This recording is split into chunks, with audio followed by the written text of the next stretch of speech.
बात जो आपको करनी चाहिए, अगर आप देखेंगे ओवरलैपिंग है जीएस प्लस जीएस हमारे एस्से राइटिंग और ऑप्शनल दोनों में काम आता है।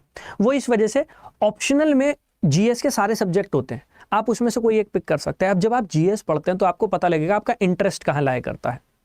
हो सकता है आपको पॉलिटिकल साइंस पढ़ने में मजा आता हो, वहीं हो सकता है आपको इकोनॉमी पढ़ने में मजा आ रहा है, या हो सकता है सोशियोलॉजी पढ़ने में मजा आ रहा है। इंडियन सोसाइटी जब आपने पढ़ के देखा जीएस में तो आपको मजा आया, आपको समझ में आया उसके बारे में।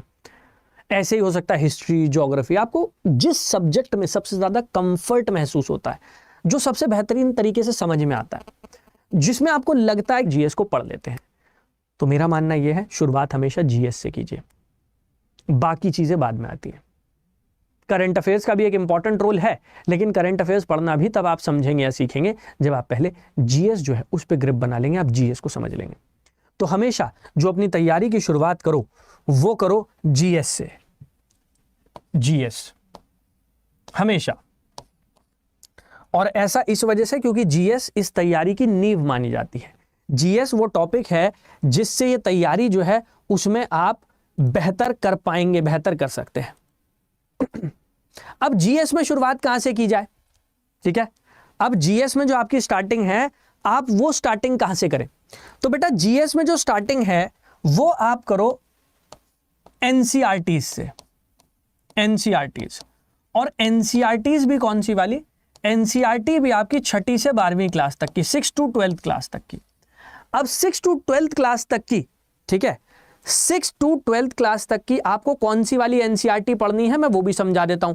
अब ऐसा नहीं है कि आपको सारी की सारी एनसीईआरटी पढ़नी है, कुछ एनसीईआरटीज या कुछ सब्जेक्ट की एनसीईआरटी ज्यादा इंपॉर्टेंट होती है। अगर आप उन सब्जेक्ट्स को अच्छे से कवर कर लेंगे तो आप ये मान के चलिए कि भाई आपकी एनसीईआरटी जो है वो कवर हो जाएगी।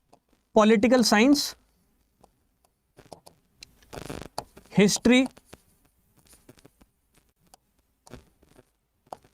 ज्योग्राफी,